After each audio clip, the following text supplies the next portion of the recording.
What the fuck is up? It is your West Coast Packer backer higher point of view here to talk about random thoughts, random shit. Concerning the Packers, of course. Nah, these are just random thoughts that I have, and getting ready for this upcoming season. I'm excited for a lot of shit.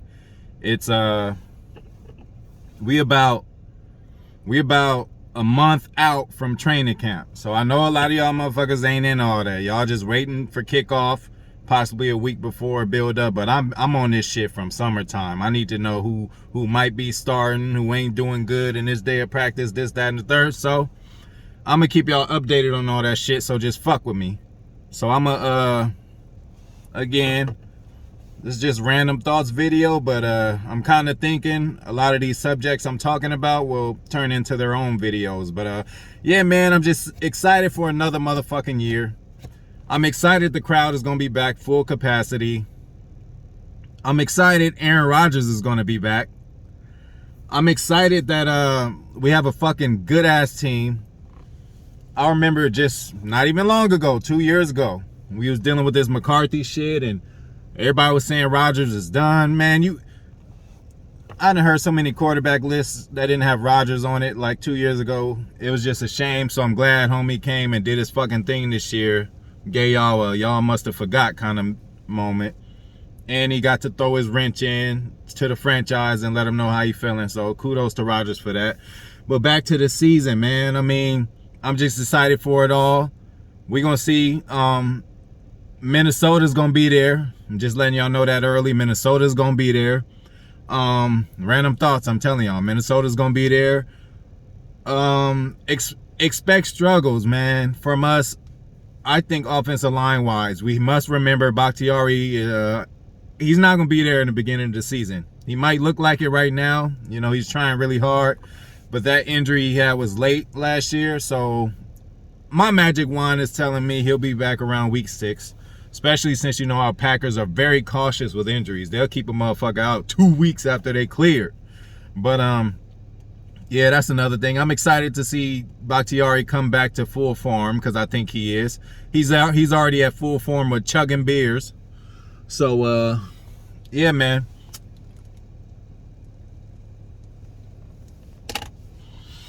This is not even talked about a lot. I'm excited about the defense. We have a new defensive coordinator, people. I know that was just news for about 2 weeks, but we have Joe Barry coming over from the Rams.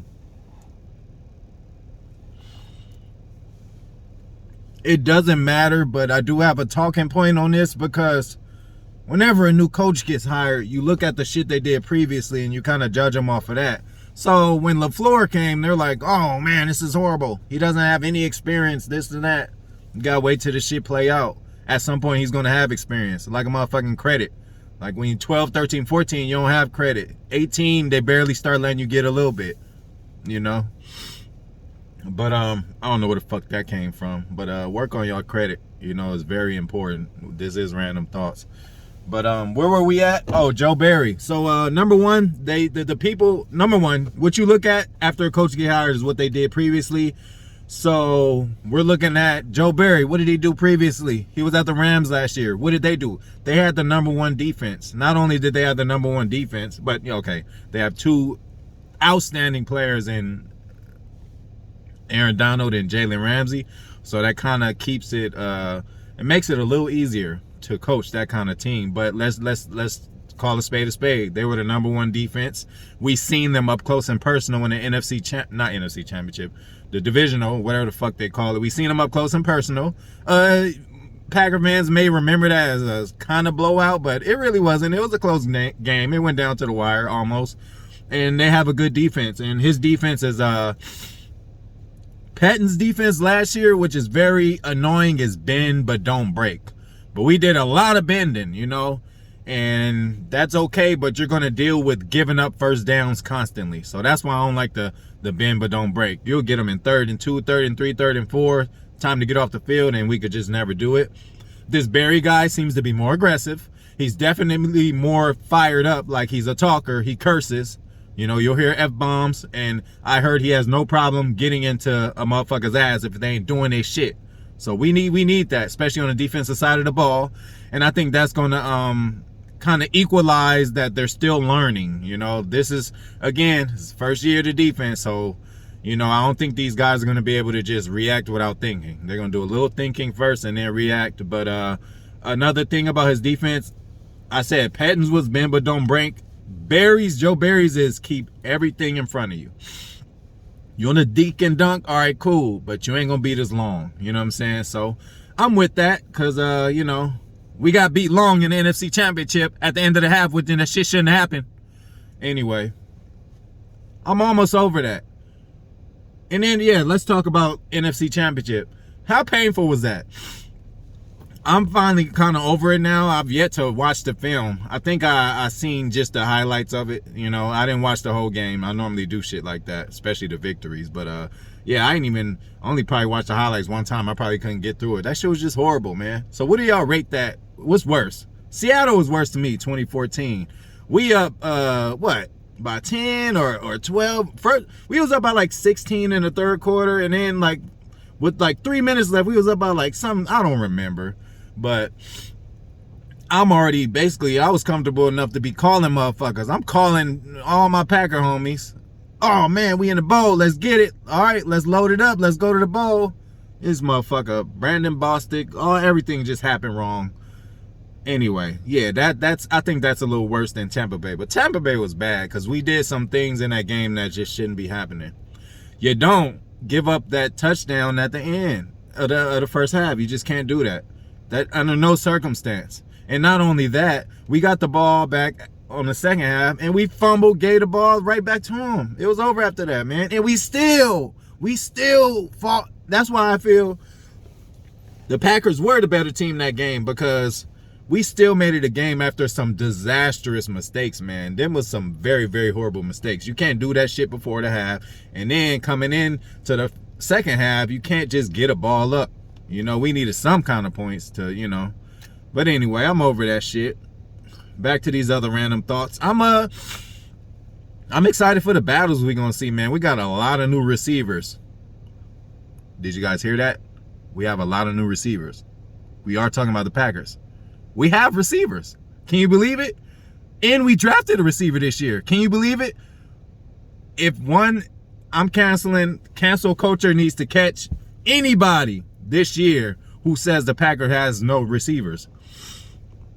What do you want to do? Oh, Aaron Rodgers has no weapons. Okay, we only had the number one offense. What do you want us to be, number 0? Like, come on, y'all.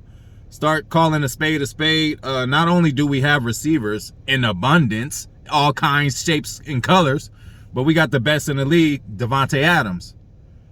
Then we got the enforcer.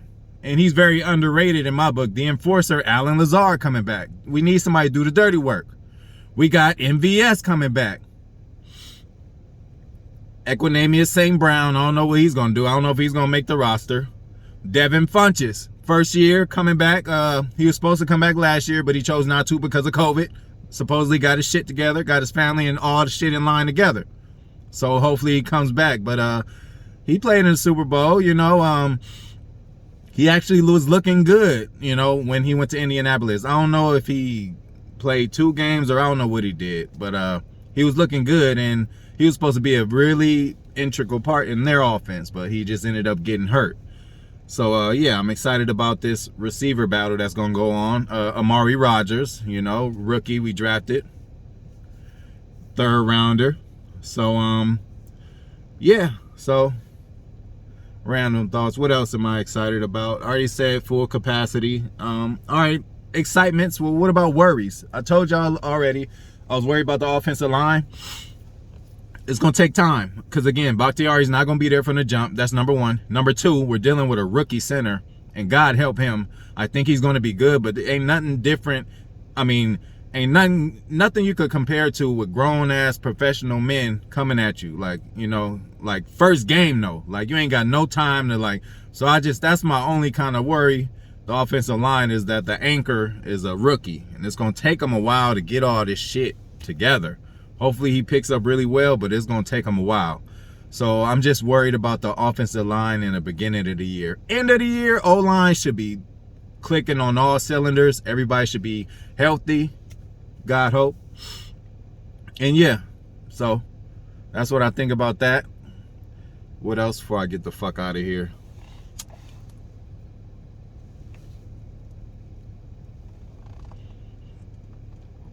Motherfuckers gonna have to start respecting Matt LaFleur. How many successful seasons in a row does this motherfucker have to have for y'all to respect him? You know, first season, okay, 13-3. Oh, he has Aaron Rodgers. Nobody thought we was going 13-3. And then we doubled down on that shit. So what we gonna have to do now? Go 14-3? Is that what we gonna have to do? Because they did add that game. That's another point. I don't know if I'm excited or not about this extra game. Because, you know, I don't know, man. I'm concerned for the health, you know. That one extra game could probably knock somebody out. You know, the shit's gonna happen this year when people say, like, oh, you see, this is why they shouldn't have did the extra game, you know. So I don't know. I know fans just want to see more, and you know, they're doing it for money. Obviously, that's always number one. But we'll see how that goes, man. It's gonna be a longer season. So, and you know, they already changed the playoff format last year where there's only one number one seed. We were the first to do that. Thank you very much. But yeah, that one game is gonna make a big difference, you know. It could be good or bad. It could give people more time to heal if they got injured in the beginning of the year, or you know, it can hurt people if they get hurt on that last game. So, you know, so that's about motherfucking it. Y'all have a motherfucking good day. Until next time, Higher Point of View out.